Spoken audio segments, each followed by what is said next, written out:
Hello everyone, Akinoff here, and welcome to another Let's Talk. As you've probably seen, the title of this is... not sure what it is yet, because I'm actually recording this before I decided on a title exactly. Something to do with Let's See, Final Fantasy XIII, and Final Fantasy Type 0. I could go on about figuring out what the title is, but what I really want to cover here is how Let's See are used so differently between the two titles, or the two storylines. Because, Final Fantasy XIII has its whole free game arc, which I've never bothered to finish. I mentally got through Final Fantasy XIII and XIII 2, and most of, or at least towards the first ending, don't know if there's multiple endings, of Lightning Returns, but that's beside the point. What I want to talk about is how l'Cie are used. It's quite... I've got a bunch of stuff written here. Yes, they are an integral part of the plot. Yes, in both games. l'Cie are a very prominent plot device-y thingy-mabob. How they're used, though, is different. In both cases, l'Cie are depicted as, or at least they're meant to be, individuals who have been contracted, sort of against their will, maybe, or maybe willingly, as we'll get to later, by, in Final Fantasy XIII, the fal'Cie, essentially deity-like creatures, who rule over Cocoon. Yeah, they rule over Cocoon, and Pulse to a lesser degree. Or, in the case of Final Fantasy Type 0, it is something that the crystals do, the four elemental crystals. They choose their l'Cie. In most cases, it's it's a very... And here's the thing, the difference between the l'Cie... There's a massive difference between the l'Cie in Final Fantasy XIII and the l'Cie in Final Fantasy Type 0. And here's the thing, the entire let's get into a few specifics. The entire party in Final Fantasy XIII, they're made l'Cie because they don't have a choice. The FLC is like, hey, you're going to do this task for me. You're now bound to me. You don't have a choice. Screw you. You're fucked. No matter what you do, you're screwed. Makes sense. They got cursed. They're bound to their fate. Blah blah blah. And well, I can get into the... I've already risen the point that Final Fantasy XIII 2 defeats the whole purpose of Final Fantasy XIII, but that's beside the point here. The point is, you've got these characters, and they're now awesome, magic-wielding badasses. But here's the thing. It's described at some point... Actually, this is becoming very weird. Because it's described at one point that normal people can't use magic, only l'Cie can. However, if I remember correctly, could you use magic as hope before you? Maybe not, maybe not. Maybe I'm just imagining things. I might just be imagining things. It's been a long time since I played 13. But anyway, that's beside the point. The point is, they're supposed to be these incredibly powerful individuals. And the thing is, in battle, you don't feel powerful. You feel like you're slogging through a tiresome, difficult, not that it's actually difficult, but just long-winded. You don't have much impact. That's what it always felt like to me.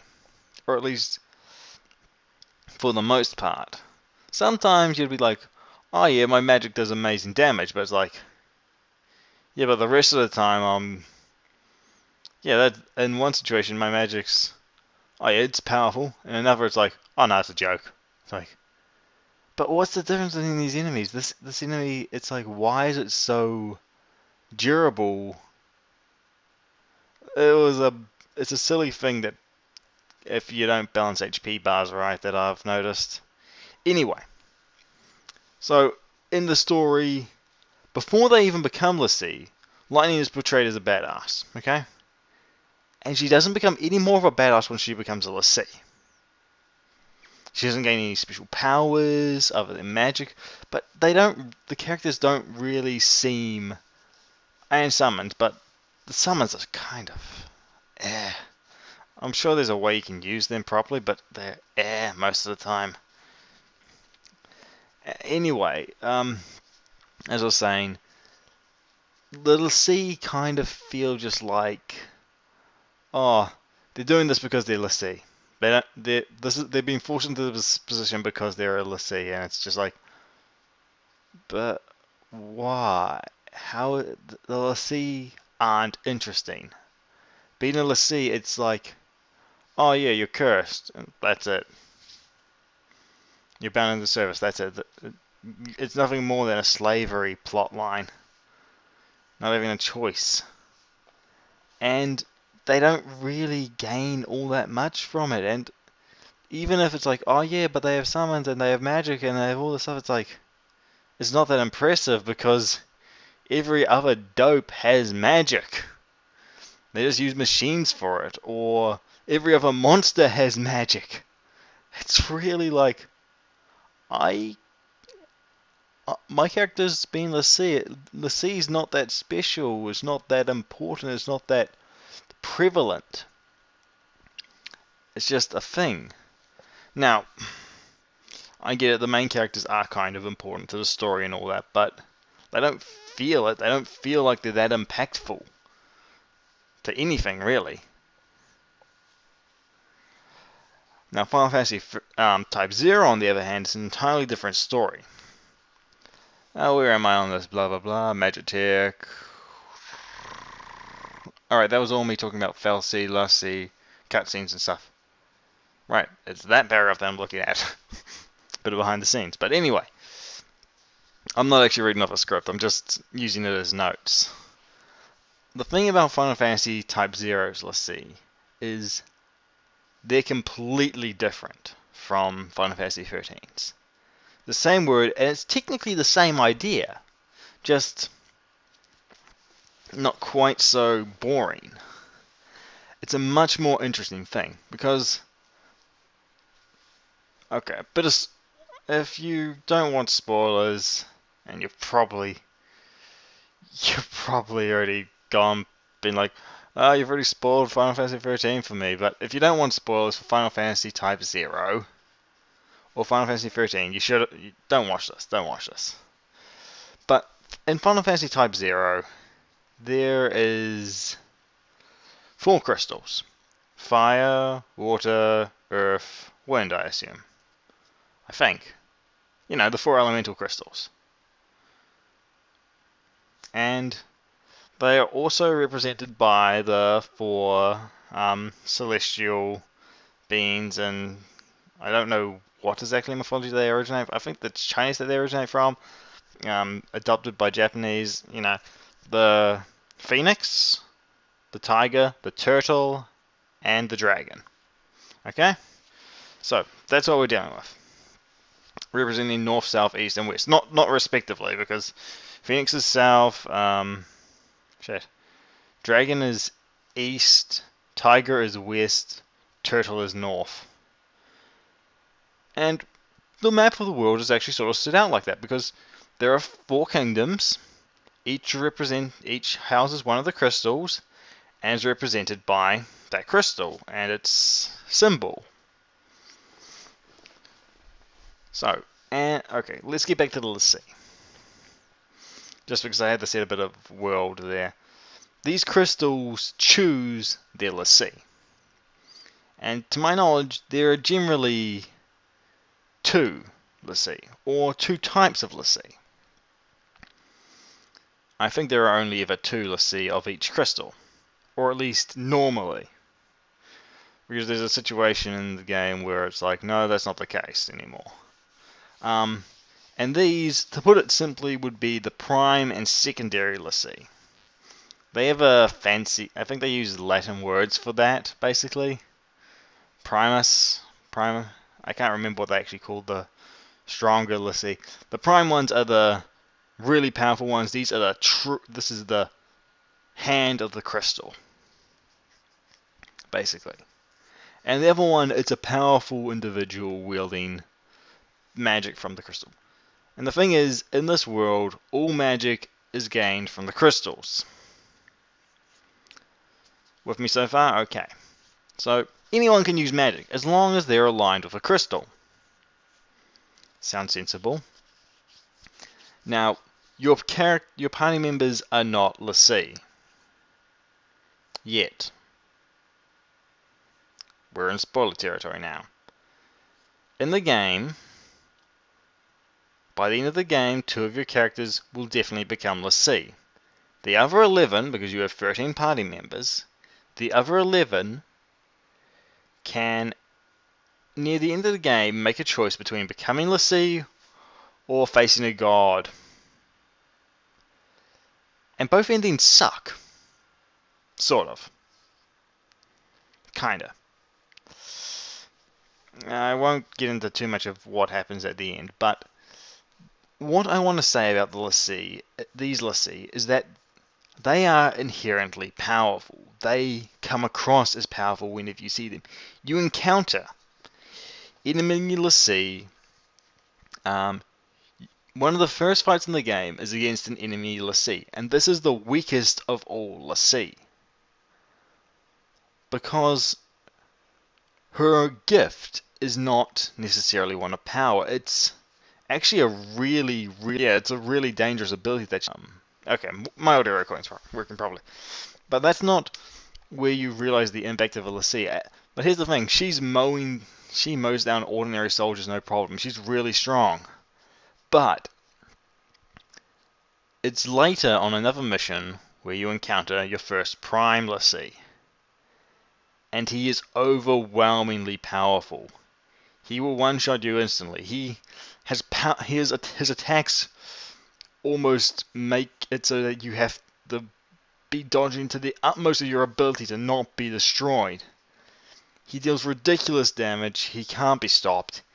And at the end of the mission, he destroys the entire city in essentially a mini nuclear explosion of his power. Admittedly, you don't see him again, but also that's because he also got attacked by the prime l'Cie of your country, who aids in that explosion. It's a big explosion. Takes out an entire city. So, let's get into a few things about the l'Cie. What have I got on written here? Yeah, overwhelmingly amazing gifts. That's what the l'Cie have. Your party members are not l'Cie to start with, but they're also not normal magic users. So, just because I want to talk a little bit about Final Fantasy Type 0, because it is probably one of my favorite Final Fantasy games, save for 2 things. There's one main point that really makes this game kind of disappointing, that ruins it, is the motion blur is sickening until you get used to it. If you can get used to it. If you can't stand motion blur, then unless they fix it in the PC version, you're out of luck. Anyway.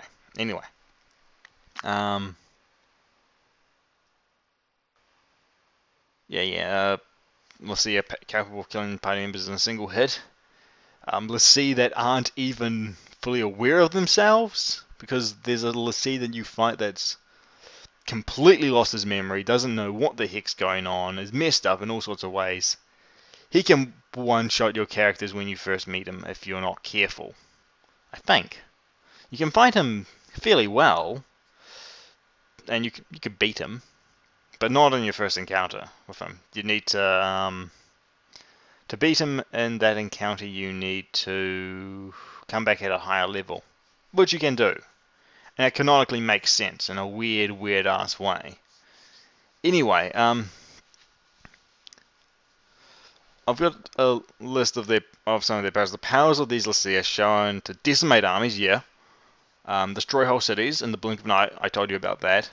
Allow them to survive a weapon that is the equivalent of a nuclear bomb, the ultimate bomb. One of them survives that.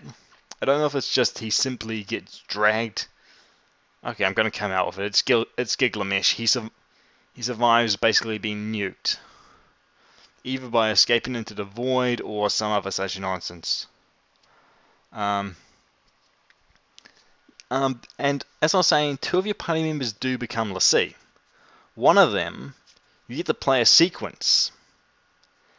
And in this sequence, you have a status condition called, which is basically l'Cie. And you run through a town. And there are enemies in this town. And you one-shot every single one of them. Until you get to the boss, who is another l'Cie. Am I starting to make sense now? Who you have to have a very, very... No, it's not too tough a fight. It's not a tough fight, but it's like you have to have a bit of a battle of strength and wills and stuff to beat him. And that's kind of what the l'Cie are. They're really powerful. Ooh, another thing that one of the l'Cie does is she turns into a frickin' dragon. And she is badass. In other words, the point I'm trying to get across is that one of the things I want to get across is that in Final Fantasy XIII, in some ways the l'Cie are depicted as awesome, but that's because their characters are already awesome-ish. Ish, because it's Final Fantasy XIII, and everything's kind of about that game because it's such a mess of how it's put together. That's the mess. Anyway. But in Final Fantasy Type 0, the l'Cie are a legitimate power.